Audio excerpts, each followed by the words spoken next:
வெறும் 2 நிமிஷத்துல ஒரு சூப்பர் ஹேர் growth சீரம் தான் இன்னைக்கு நம்ம பார்க்க போறோம். இந்த சீரம் வந்து உங்களோட டேண்ட்ரஃபை மெயினா கண்ட்ரோல் பண்ணி நல்ல ஒரு ஹேர் growth கொடுக்கும். ரொம்ப சிம்பிளா ரெடி பண்ணிக்கலாம். இதுக்கு நம்ம எடுத்துக்கிட்டது 3 இன்கிரிடியன்ட் மட்டும் தான். சோ நான் மனசை தொட்டு சொல்றேன், நம்மளோட Jagadish Meena hair growth oil super result கொடுத்துட்டு இருக்கு. லட்சக்கணக்கான பேர் வந்து ரிசல்ட் எடுத்திருக்காங்க. சோ நம்மளோட ஜெகதீஷ் மீனா ஹேர் ஆயில யூஸ் பண்ணி ரிசல்ட் எடுக்காதவங்கிறது ரொம்ப ரொம்ப ரொம்ப ரொம்ப 0.1% மட்டும் தான். இந்த ஆயில் கூடயே வந்து ஹேர் growth சீரம் இருக்கு, ஃபேஸ் மாஸ்க் இருக்கு. எனக்கு வந்து ஆயில் வைக்க பிடிக்காது அப்படின்றவங்க நீங்க சீரம் ட்ரை பண்ணலாம். நம்ம ப்ராடக்ட் எல்லாமே நம்மளோட வெப்சைட்லயும் மீஷோ அமேசான்லயும் கிடைக்கும். இந்த ப்ராடக்ட்டோட லிங்க் எல்லாமே நம்ம சேனலோட ஹோம் பேஜ்ல கொடுத்திருக்கேன். இப்போ அந்த சீரம் எப்படி ரெடி பண்ணலாம் அப்படின்னா, ஒரு பாத்திரத்தை எடுத்துக்கங்க. இந்த பாத்திரத்துல வந்து நான் வந்து ஃப்ரெஷ் ஆலோவேரா எடுத்திருக்கேன். இந்த ஆலோவேரா வந்து குட்டி குட்டியா கட் பண்ணி எடுத்துக்கங்க. இப்போ நம்ம கட் பண்ணி வச்சிருக்க இந்த ஆலோவேராவை இதுல சேர்த்துக்கலாம். செம்பருத்தி பூ எடுத்திருக்கேன். இந்த செம்பருத்தி பூவும் ஒரு கப் அளவு தான் எடுத்திருக்கேன். இதுல வந்து ஒரு 4ல இருந்து 5 பூ இருக்கும்.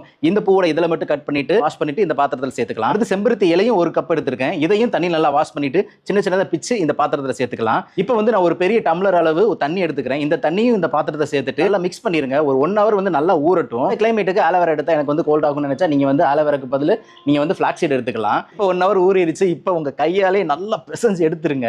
நல்லா பிசைஞ்சிட்டு ஒரு ஃபில்டர் வச்சு நல்லா ஃபில்டர் பண்ணிட்டீங்க அப்படின்னா அந்த ஜெல் மட்டும் தனியா உங்களுக்கு கிடைச்சிடும். இந்த ஜெல்லை வந்து உங்க தலையிலையும் உங்க ஹேர்லையும் அப்ளை பண்ணிட்டு நல்லா மசாஜ் பண்ணிட்டு நீங்க வெறும் தண்ணியிலே ஹேரை வாஷ் பண்ணிட்டு வந்தா போதும். நல்ல ஒரு ரிசல்ட் கொடுக்கும். ஓகே, எப்படி இருக்குன்னு மறக்காம கமெண்ட் பண்ணுங்க. Bye friends.